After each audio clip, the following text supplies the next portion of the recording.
Good morning बच्चों। Good morning भैया। आज हम पढ़ेंगे 7.2 जो कि है सेक्शन फॉर्मूला। सेक्शन फॉर्मूला में है क्या, एक्चुअली एक लाइन आपको दे रखी है, इसकी एक प्रॉपर थ्योरम होती है, फॉर्मूला डिराइव कहाँ से हुआ, ये सारी चीजें होती है, लेकिन ये सारी चीजें आपको नहीं पढ़नी, नए एग्जाम में आती है। तो क्वेश्चंस कैसे बनाए जाते हैं वो मैं आपको सिखाता हूँ। एक लाइन है, इसको हम ले लेते हैं ए और बी। अब ये जो लाइन बीच में से मैंने एक पॉइंट बनाया सी, ये इसको बाइसेक्ट कर रहा है, जरूरी नहीं है ये 2 पार्ट्स में ही डिवाइड करे इसको, ये 1:3 में भी कर सकता है, 1:4 में भी कर सकता है, किसी भी रेशो में कर सकता है, ठीक। तो कुछ ना कुछ इसकी रेशो होगी पक्का। तो मैं आपको रेशो बता देता हूँ, इसकी रेशो है m1 m2। इसकी रेशो क्या है m1 m2। ये मुझे कुछ ना कुछ पॉइंट दे रखा होगा, x1 y1 x2 y2, और मुझे ये वाला पॉइंट निकालना होगा x और y, कि अगर a और b एक लाइन है और मैं उसे 1:4 में बांटना चाहता हूं, तो वो मेरा पॉइंट क्या होगा, मतलब x और y की वैल्यू निकालनी है। तो मैं बेसिकली बताता हूँ, इसमें बहुत ही सिंपल फंडा लगाना है। x की वैल्यू अगर मुझे निकालनी है तो मैं क्या करूंगा, सबसे पहले इस m1 को लूंगा और x2 से मल्टीप्लाई करूंगा, m1 x2, और इस m2 को लूंगा x1 से मल्टीप्लाई करूंगा, m2 x1, नीचे आएगा m1 प्लस m2। तो ये जो मेरी वैल्यू आएगी ये किसकी होगी, x की, जो बीच में पॉइंट है, ठीक है। ऐसे ही बिल्कुल y निकालना है मुझे। ये इंटरनली भी होता है, एक्सटर्नली भी होता है, मतलब जरूरी नहीं x पॉइंट बाहर ही हो या अंदर ही हो, वो सब बाद में पढ़ना है। वैसे तुम्हारी बुक में सिर्फ इंटरनली के क्वेश्चंस हैं, तो इंटरनली देखना है। दोबारा से m1 को किससे मल्टीप्लाई करूंगा भाई, y2 से, और m2 को किससे मल्टीप्लाई करूंगा, y1 से, और नीचे अगेन m1 प्लस m2। ये तो हो गया हमारा x और y निकालने का तरीका। अच्छा, अब मान लो अगर ये जो x है ये बीच में होता, मैं मान लेता हूँ इसकी लेंथ अगर कितनी है 50 है, और मैं बोलूँ ये 100 सी जो पॉइंट है वो बीच में, तो क्या ये 50 और ये 50 होगा या नहीं होगा। अगर मैं बोल दूं पूरे की लंबाई 10 है, तो क्या ये 5 और ये 5 होगा या नहीं होगा। तो इसका मतलब मुझे पता लग रहा है कि m1 अपॉन m2 जो है वो हमेशा, अगर मैं कुछ भी लिखूं 5/5, 10/10, तो वो हमेशा क्या आएगा, 1/1। क्या आएगा, 1/1। तो अगर यहाँ पे आप 1 और यहाँ पे 1 लिख दोगे, तो फॉर्मूले में भी अगर आप इसे पुट करोगे तो मिड पॉइंट के लिए एक अलग ही फॉर्मूला बन जाता है, जो कि यहीं से बना है। तो देखो यहाँ से, यहाँ पे 1 आ गया, यहाँ पे 1 आ गया, यहाँ पे 1 आ गया, यहाँ पे 1 आ गया, तो x जो निकलेगा वो x1 प्लस x2 बाय, जो y निकलेगा वो होगा हमारा y1 प्लस y2 बाय। तो ये तो हो गया फॉर्मूला। अब इसको यूज कैसे करना है मैं आपको एक एग्जांपल कराता हूँ, जिससे आपको बताता हूँ कैसे इसको यूज किया जाएगा। तो देखो यहाँ पे मैंने एक एनसीईआरटी का एग्जांपल है वो करवा रहा हूँ। तो यहाँ पे m1 और m2 की वैल्यू दे रखी है, पॉइंट्स भी दे रखे हैं, लेकिन पॉइंट सी नहीं पता, और ना हमेशा वहां पे इंटरनली लिखा हुआ मिलेगा तुम्हें। इंटरनली क्यों लिखा मिलेगा, फिर आप 11th क्लास में फिर बताऊंगा इंटरनली क्यों मिलेगा, ठीक है। तो यहाँ पे हम लोग वैल्यू पुट करते हैं, 3 को मल्टीप्लाई करेंगे 8 से। देखो ये फॉर्मूला याद हो ना हो, आपको करना कैसे, 3 को मल्टीप्लाई करो 8 से, प्लस 1 को मल्टीप्लाई करो 4 से, दोनों को प्लस कर दो, बताओ ये कितना आएगा, 24 और 4 28 बाय 4 7। तो x पॉइंट मेरा क्या आ गया 7। अब यहाँ पे पुट करते हैं, 3 को 5 से मल्टीप्लाई कर दो, और 1 को मल्टीप्लाई कर दो -3 से, नीचे 4। अब बताओ यहाँ पे कितना आएगा, 15, 3 आएगा। तो यहाँ पे मेरा पॉइंट होगा 7 और 3, यही मुझे निकालना है, ठीक है। तो ये तो बहुत सिंपल कंसेप्ट था, एक ही पॉइंट बनाया था। अभी कई बार क्या हो जाता है, एक लाइन दे रखी है और बोला है ट्राइसेक्ट करो उसे, या 4 पार्ट करो, तो वो और आसान रहेगा। जब मैं बोलूंगा ट्राइसेक्ट तो 3 बराबर बराबर भागों में बांटना, तो वो वाला क्वेश्चन भी कराता हूँ। फिर नेक्स्ट क्वेश्चन। तो बच्चे ये एग्जाम्पल ही है हमारा, और इन्होंने बोला है ए बी जो है वो ट्राइसेक्ट हुई है, मतलब 3 इक्वल पार्ट्स में इसको डिवाइड किया। जब 3 इक्वल पार्ट्स में डिवाइड किया है तो ये भी 1 होगा, ये भी 1 होगा, ये भी 1 होगा। ठीक है, अब ध्यान दो कि अगर मैं जब पी पॉइंट निकाल लूं, तो भाई अगर मैं पी पॉइंट निकाल लूं तो ये वैल्यू हो गई 1 और ये वैल्यू हो गई 2। क्या है ऐसा या नहीं? ये वैल्यू हो गई 1 और ये वैल्यू हो गई मेरी 2। तो कुछ भी नहीं करना, पॉइंट पी निकालना है, यहाँ लिखूंगा एक्स और वाई, एक्स की वैल्यू निकालूंगा। और बेहतर होगा कि आप फॉर्मूला जरूर लिखें, उसमें पुट करें, ताकि क्वेश्चन में गलती होने के चांसेस कम हो जाए। तो 1 को मल्टीप्लाई करूंगा 7 से, प्लस 2 को मल्टीप्लाई करूंगा 2 से। आंसर बताते जाओ क्या आ रहा है, और दोनों को प्लस करूंगा। फिर मैं y निकालूंगा, तो 1 को मल्टीप्लाई करूंगा 4 से, प्लस 2 को मल्टीप्लाई करूंगा -2 से। ऊपर वाले का क्या आंसर आ रहा है? 2 को मल्टीप्लाई किया, क्या रहा इसका आंसर? देखो जब हमने इसे कैलकुलेट किया तो ये -7 है और ये 4/3, तो -3/3 ये आ गई -1, तो ये वैल्यू आ गई -1।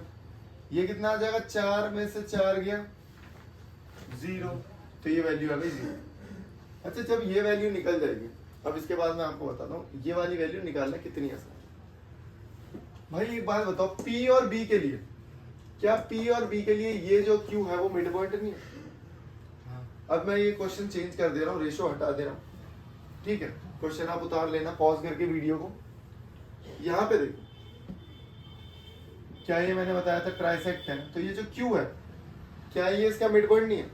और मैंने बताया था मिड पॉइंट निकालना कितना आसान है। Q के अगर मैं पॉइंट निकालूंगा x और y, तो वो निकालना कितना आसान है। x पॉइंट निकालूंगा x1 प्लस x2 बाई 2, तो -1 प्लस -7 बाई 2 कितना आएगा, इसको कैलकुलेट करो। और y1 प्लस y2 बाई 2, तो y1 कितना है 0 प्लस 4 बाई 2, ये आ गया -4, और ये कितना आ जाएगा 2, तो ये आ गया -4 और 2। ठीक है, अच्छा मैं इसको एक तरीके से और कर सकता हूँ। ये तो हो गया भाई एक ट्रेडिशनल तरीका। अब मैं बताता हूँ, अगर ये क्वेश्चन आपका आ गया एमसीक्यू में, तब आप कैसे करोगे। और एमसीक्यू में पॉइंट्स आपको गिवन दे रखे होंगे। ये बहुत तगड़ी चीज बताने वाला हूँ। ये तो हो गया है, क्वेश्चन बहुत आसान था, एग्जाम्पल है, आप लोग किताब में देख लेना, आपको समझ जाएगा। तो यार मुझे यहाँ पे पता चला, ध्यान से देखो, 2 और -7, 2 और -7, बस मुझे बताओ 2 और -7 में गैप कितना है? 9 का गैप है, 9 का। ध्यान से देखो भाई, -7 कहीं यहाँ होगा, यहाँ कहीं 0 होगा, यहाँ कहीं 2 होगा, ये 7 और ये 2, 9 नहीं हो गए। अब 9 को मुझे 3 भागों में बांटना है, तो इसका मतलब 3 उसमें जोड़े जाएंगे या 3 घटाए जाएंगे, यही बात हो सकती है। 3 इसमें मैं घटा दूं, अगर 3 इसमें मैं घटा दूंगा तो 2 में आप 3 घटाओगे तो -1 आएगा, फिर 3 घटाओगे तो -4 आएगा, फिर 3 घटाओगे तो -7 आएगा। तो यहाँ से आपको समझ में आया कि कैसे हमने 3 पार्ट्स में स्प्लिट किया, और हम लोग उसे ओरली भी कर सकते हैं। तो दोबारा देखो यार, 2 और -7, ठीक है। तो आप वैसे भी देखो, अगर आप 2 में 3 कम करोगे तो -1 आएगा, फिर इसमें 3 कम करोगे तो -4 आएगा, मतलब मुझे x पॉइंट तो मिल गया। फिर मैं y देखूंगा कि y है ये मेरा -2 और 4, कितना गैप है भाई इसमें? 6 का। ध्यान दो, 6 का गैप है। अब 6 का गैप फिर मुझे कितने में डिवाइड करना है? मतलब हाँ, 2 में, बहुत बढ़िया। तो यहाँ 2, यहाँ 2, यहाँ, जब आप इसमें 2 जोड़ोगे तो यार ये 0 हो जाएगा। अगर आप -2 में 2 जोड़ोगे तो 0 हो जाएगा, और फिर 2 जोड़ोगे तो 2 हो जाएगा। क्या यही पॉइंट नहीं आ रहे जो हमने लिखे? यही आ रहे, बिल्कुल। तो ओरली भी कर सकते हैं इसको। एमसीक्यू आए तो एमसीक्यू में बच्चों को लगता है कि हमें सॉल्व करना होता है। अबे एमसीक्यू दिए ही इसलिए ताकि आप ओरली क्वेश्चंस को कर सके भाई। ऑप्शन इसलिए दिए जाते हैं कि कुछ और ट्रिक लगेगी इसमें, क्वेश्चन में फॉर्मूला और ये सारी चीजें नहीं लगेगी। पेपर 3 घंटे का तो वो पक्का 2.5 घंटे से पहले हो जाएगा पेपर, इस हिसाब से बनाया जाता है। लेकिन बच्चे अपना पुरानी अप्रोच लगाते हैं, कुछ इनोवेटिव नहीं सीखते हैं, ठीक है। तो जब तक इनोवेटिव नहीं सीखोगे तो वो एमसीक्यू 20 आ रहे हैं आपके, वो टाइम ले जाएंगे, उन्हें सॉल्व करना ही नहीं होता। आप ट्रिक सीखो सबसे पहले, ठीक है। तो यहाँ पे मैंने बताया अब हमें वैल्यू निकालना, हमें सीखना है कि अगर मान लो रेशो ही ना दे रखा हो तो हम रेशो कैसे निकालेंगे, ठीक है। तो उसको सीखते। अब सारा सीन ये है कि आपके पास ये क्वेश्चन है और इसमें निकालनी है आपको रेशो। अब रेशो का बड़ा ही आसान तरीका मैं आपको बताता हूँ। मतलब अगर ओरली क्वेश्चन आ गया तब कैसे करोगे भाई, डिस्क्रिप्टिव आ गया, 3 नंबर का आ गया, लिखित में आ गया, तो करना ही पड़ेगा, लिख लिख के मैं बताऊंगा कैसे करना। तो मुझे बस ये बताओ, अगर कोई एक रेशो होती है, रेशो होता क्या, ratio is the simplest form. यहां मैंने लिख दिया आपको 14/10। तो मैं पूछ रहा हूँ भाई इसकी सिंपलेस्ट फॉर्म क्या है, तो सिंपलेस्ट फॉर्म इसकी बताओ 7/5। और क्या अगर मैं और सिंपलेस्ट फॉर्म में से कन्वर्ट कर सकता हूँ, हाँ बिल्कुल कर सकता हूँ, 1.4/1 मैंने इसे और डिवाइड कर दिया। तो हर एक नंबर को मैं डिवाइड करके नीचे 1 तो ला ही सकता हूँ। तो हमें 2 वेरिएबल की जरूरत ही नहीं है भाई। जब नीचे मेरा 1 आ सकता है हर चीज को डिवाइड करने के बाद, तो मैं हमेशा उसे k रेशो 1 ले लूंगा। क्या ले लूंगा, k रेशो 1। तो यहाँ पे भी मैं k रेशो 1 ही लूंगा और कुछ नहीं करना, फॉर्मूले में पुट कर दूंगा। पहले तो मैं आपको बताता हूँ कि इसको कैसे सॉल्व किया जाएगा। ध्यान से देखो, -6, बीच में -4 और यहाँ पे 3, ठीक है। बताओ यहाँ से यहाँ कितनी दूरी है, -2 की दूरी है। दूरी कभी माइनस में नहीं होती। यहाँ से यहाँ 7 की, 2:7 और आंसर सॉल्व हो गया। क्वेश्चन एमसीक्यू में देखो कितने झटके से हो गया। अब कई बार आपको ऐसा लगेगा यार x से क्यों निकालूंगा, y से निकालता हूँ। तो मुझे बताओ 10 से 6 और -8, यहाँ पे कितनी दूरी है, 4 की। यहाँ पे कितनी दूरी है, 14 की। क्या बात है, क्या इसे कट के 2:7 नहीं आएगा, हो गया। कितने आसान तरीके से करते हैं क्वेश्चन, एमसीक्यू में आएगा रेशो निकालने के लिए, ठीक है। लेकिन अब सॉल्व भी तो करना है। तो अगर सॉल्व करने के लिए आ गया तो आप कैसे सॉल्व करोगे, कोई बहुत बड़ा टास्क नहीं है। फॉर्मूला आपको याद है बिल्कुल, फॉर्मूला लिख लिया करो हमेशा। तो मैं लिख देता हूं एक बार, x की वैल्यू m1, इसको मल्टीप्लाई कर देते थे x2 से, प्लस m2 को मल्टीप्लाई करते थे x1 से, और अपॉन m1 प्लस m2। अब मैं ये फॉर्मूला ना लिख के मैं क्या लिखूंगा, ध्यान से लिखूंगा। मैं सीधा ऐसे करूंगा कि भाई k को मल्टीप्लाई करूंगा यहाँ पे, तो k को मल्टीप्लाई किया 3k, 1 को मल्टीप्लाई किया -6, नीचे लिखूंगा k प्लस 1।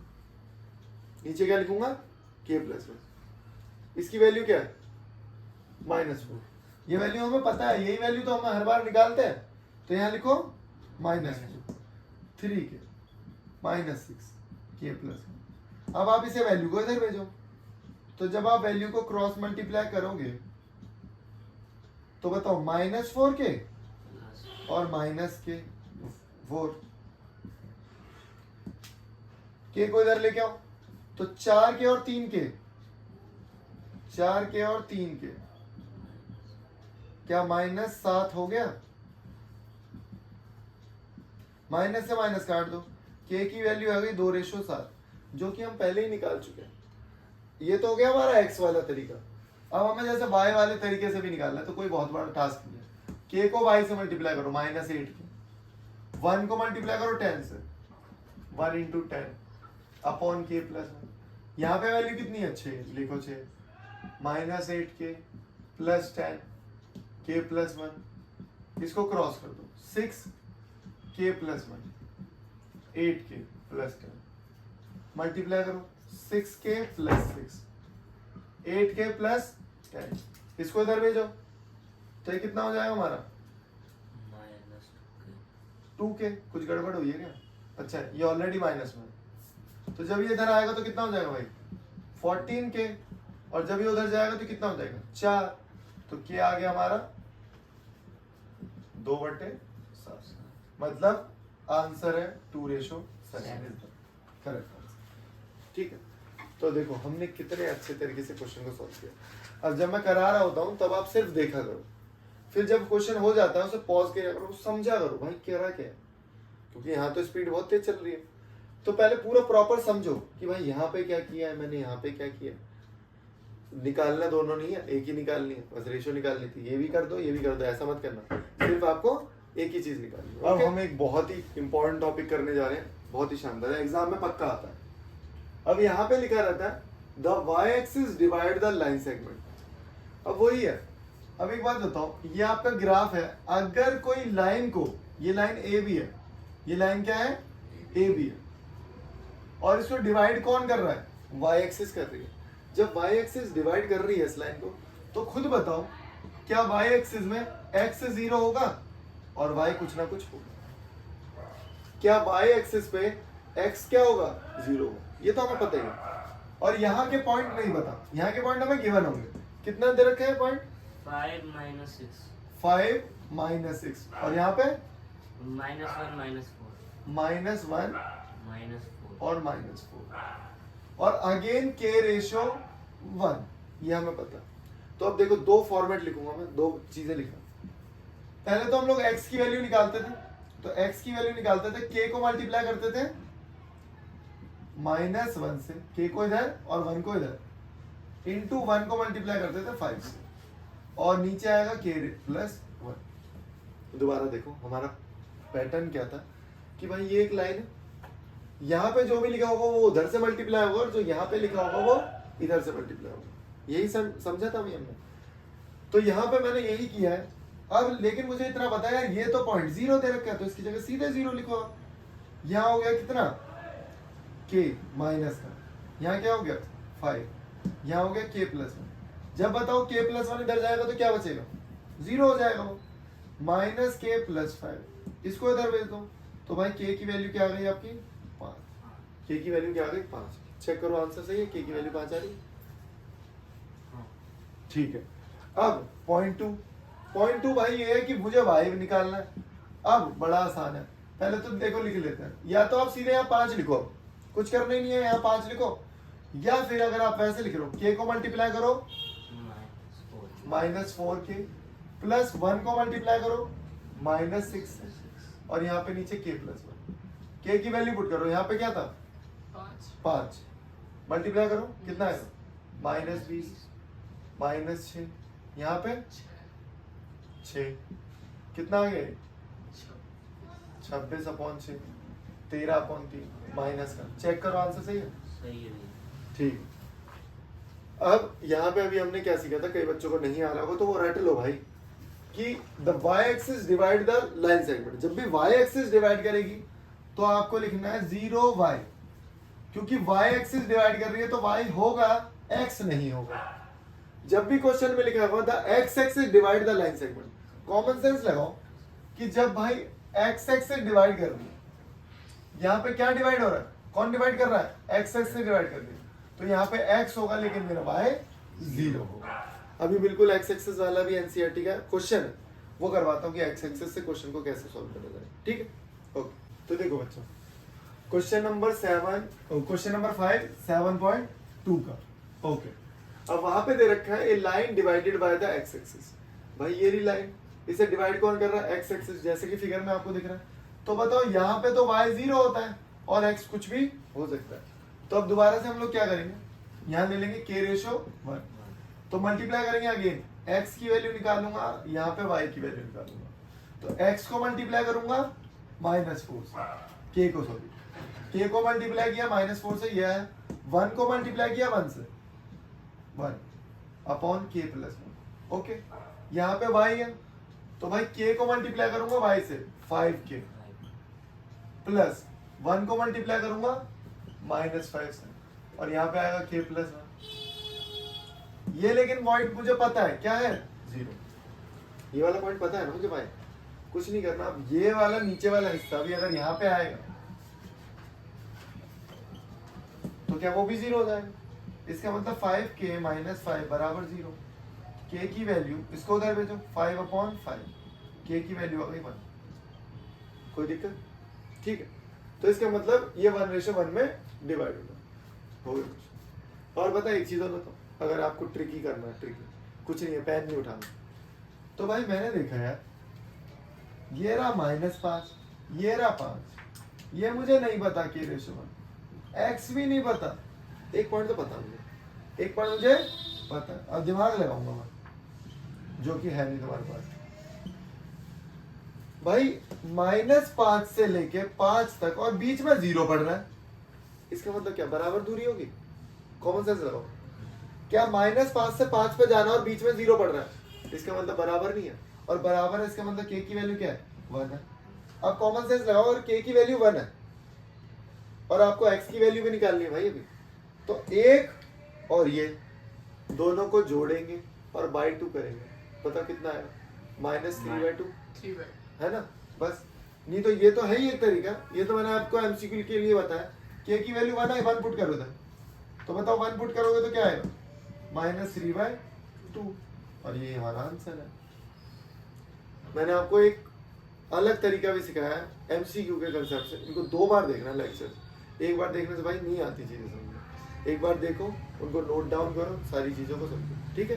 तो यहाँ पे देखिए आप ABCD हमें क्या दे रखा है, वर्टेक्स ऑफ पैरेललोग्राम, मतलब मैंने एक पैरेललोग्राम दिया बनाया, उसके पॉइंट्स आपको गिवन है भाई, उसके पॉइंट्स आपको गिवन है, और ये दे रखा P3, और यहाँ पे आपको P की वैल्यू निकालनी है। अब कॉमन सेंस लगाओ, जो पैरेललोग्राम है हमें पता है कि उसके जो डायगोनल्स होते हैं वो बाइसेक्ट करते हैं एक दूसरे को, बराबर बराबर भागों में बांटते हैं, तो इसका रेशो और इसका रेशो 1 होगा, तो क्या मैं पॉइंट O निकाल सकता हूँ, पॉइंट O, तो मैं निकालूंगा इसको और इसको, P+8/2, ये मेरा पॉइंट निकल गया, पॉइंट O। और अगर मैं y की वैल्यू निकालूं तो ये तो मेरा x है, y निकालूंगा 3+2/2, ये मेरा y हो गया, ये तो मैंने इधर से निकाल लिया। और अगर मैं AC, ये मैंने किसका निकाला है भाई, BD का मिड पॉइंट, और AC का मिड पॉइंट भी वही होगा, तो मैं AC का निकालता हूँ 6+9/2 और 1+4/2, ये कर तो 3 आएगा किधर सेकंड वाले में। इधर, हाँ हाँ इधर 3 है, वही मैं देख रहा था, कुछ गलती तो है, ठीक है। तो यहाँ पे मैंने देखा कि ये xy दोनों के दोनों क्या है, बराबर, ये वाली वैल्यू इसके बराबर है और ये वाली वैल्यू इसके बराबर है, और ये वाली तो मुझे दिख रही है 5/2 बराबर है, ये वाली चेक करते हैं, तो P+8/2 से /2 कट जाएंगे, और ये हो गया 15/2, तो /2 से /2 कट गए, तो P+8 हो गया हमारा 15, तो P की वैल्यू क्या आ जाएगी, ठीक है। कई बार आपको 2 पॉइंट नहीं दे रखे होंगे, x और y नहीं दे रखे होंगे, बहुत सारी चीजें नहीं दे रखी हो, तो उसमें कोई डिफिकल्ट बात नहीं। यहाँ पे भी अगर ये पॉइंट नहीं पता होता तो हम आराम से निकाल सकते हैं, ठीक है। एक रेशो वाला और क्वेश्चन करेंगे, क्योंकि एक बहुत ही अच्छी एक्सरसाइज थी 7.3 जो कि मिसलेनियस थी, डिलीट कर दी, उसमें बहुत ही फाड़ू क्वेश्चन थे, बहुत ही शानदार क्वेश्चन थे, लेकिन अब वो आउट ऑफ सिलेबस हो गए तो मैं आपको बता नहीं रहा हूँ, लेकिन कभी ना कभी हॉट्स में आ सकते हैं, ठीक है। आगे तो पढ़ाई करनी है आपको, ठीक है, ओके। अब यहाँ पे मैंने आपको क्वेश्चन नंबर 7, 8, 9 बस हिंट दे रहा हूँ, करने खुद है, ठीक है। तो यहाँ पे देखो एक सर्कल दे रखा है, उसका सेंटर पॉइंट दे रखा है, और A और B पॉइंट दे रखे हैं, B पॉइंट दे रखा है 1:1:4, यहाँ बताओ रेशो क्या होगी, क्या डायामीटर का जो सेंटर होगा क्या वो 1/1 में डिवाइड नहीं करेगा, उसे करेगा, सेंटर हमेशा 1/1 में, तो भाई फिर रही क्या गया, x, ये वाला पॉइंट निकालना मुझे O, तो हो गया x, यहाँ पे इसे ले लेते हैं x1 y1, तो x1 + 1/2, ऐसे ही y, ये वाला पॉइंट y1 + 4/2, बहुत बढ़िया। और पता है सबसे शानदार बात क्या है, ये x और y की वैल्यू मुझे पता है, x की वैल्यू कितनी है 2, तो यहाँ लिख दूंगा अगले स्टेप में 2, अगले स्टेप में लिख दूंगा ऐसे -3, क्रॉस करो 4, तो x की वैल्यू आ गई 3, इसको इधर भेजो -6, और वो इधर आएगा -10, तो दोनों वैल्यूज हमारी निकल गई। नहीं तो एक कॉमन सेंस वाला तरीका भी है, कॉमन सेंस वाला, बताओ क्या,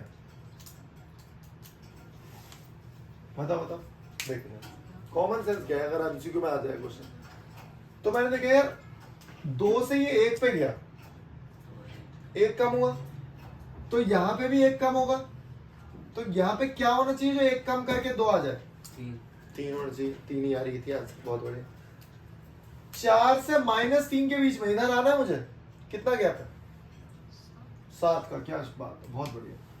तो 4 से जब मैं -3 पे आया तो 7 का गैप, दोबारा से 7 इधर आ लो, क्या आएगा -10, और यही हमारी वैल्यू आ रही थी। ये होती है ट्रिक्स, ठीक है। अब देखो ये वाला क्वेश्चन दे रखा है, हमें दे रखा है कि भाई AP जो है वो AB का 3/7, तो कुछ नहीं करना, जो AB लिखा है इसको यहाँ ना लिख के मैं लिख दूंगा यहाँ। अब मुझे बताओ, अगर ये पूरी लंबाई इसकी 7 है भाई, पूरी लंबाई इसकी कितनी है 7, ये आपकी वैल्यू दे रखी है 3, तो बताओ ये कितना, 4, तो 3:4 मेरा रेशियो दे रखा है। अब पॉइंट P निकालना है, पता ही आपको, इसको इससे हाँ। पूरा सीख लिया, एक्स और वाई। ठीक है। हाँ, अब ये क्वेश्चन नंबर 9 है, इसमें क्या बोला है कि इसको 4 पार्ट्स में डिवाइड कर दो। तो देखो वैसे तो मैं आसान तरीका बताता हूँ, वो देसी तरीका तो अपने पास है, बाकी क्वेश्चन करना कैसे, पहले मैं निकालूंगा ये वाला मिड पॉइंट, अगर मैं ये वाला लेता ना तो ये हो जाता 1 और ये हो जाता 3, ऐसा करूँ को मैं सिंपल तरीका करूंगा, पहले मैं निकालूंगा इसका मिड पॉइंट, मान लेते हैं इसको ले लेता हूँ मैं P, तो जब मैंने P निकाला तो -2 + 2/2, तो ये तो 0 हो गया यार। 2 + 8 10/2 कितना हो गया 5। फिर मुझे ये वाला पॉइंट भी निकालना, -2 + 0/2 कितना हो गया -1, 5 और 2 7/2, 7/2 लिख दो, 3.5 लिख दो। यहाँ पे 2 और 0 और 2 के बीच में क्या आएगा 5 आएगा। 1 आएगा, और यहाँ पे क्या आएगा 13/2, ठीक है। तो लगभग 3.5 है, 2 से 3.5 मतलब 1.5 इंक्रीज हो रहा है, ठीक है, नीचे वाला, और उसमें 1 इंक्रीज हो रहा है, कोई डिफिकल्ट टास्क नहीं है, क्वेश्चन आराम से हो जाएगा, ठीक है। तो इन सारे क्वेश्चंस को आप लोग कर लेना। क्वेश्चन मैंने आपको बताया, क्वेश्चंस 2 बार करने पड़ेंगे, जब जाके कंसेप्ट क्लियर होंगे। पहले एक्सरसाइज की लेक्चर मैं बना चुका हूँ, वो बहुत आसान है, उसमें है डिस्टेंस फार्मूला बहुत आसानी से आप लोग कर सकते हो, ठीक है। तो अब हम लोग पढ़ेंगे नेक्स्ट चैप्टर, ठीक है, बाय।